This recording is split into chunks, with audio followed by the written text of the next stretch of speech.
l'artesà, mucha masía y allá donde nos lleve la convivencia, que represente un espacio libre para soltarnos y hacer lo que nos venga a la cabeza que tengamos que hacer, cualquier cosa.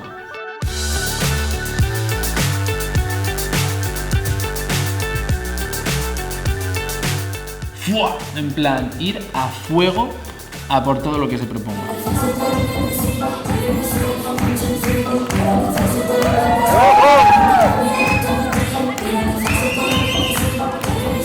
Y aquí, pues como se puede ver, la gente vive como juega y juega como vive.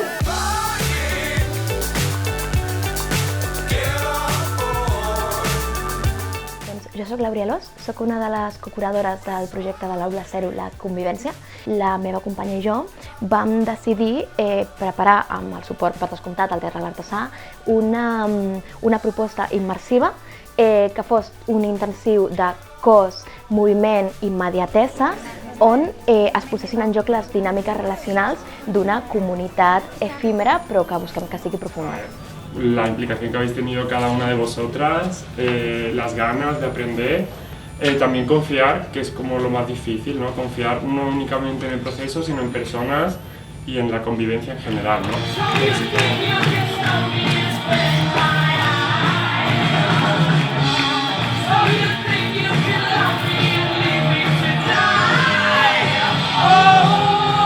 Conocer a gente de otro lado ayuda mucho porque, claro, sales de tu zona de confort, está muy bien, y hay gente que la verdad merece la pena porque lo dan, y cuando lo dan mola, ¿sabes?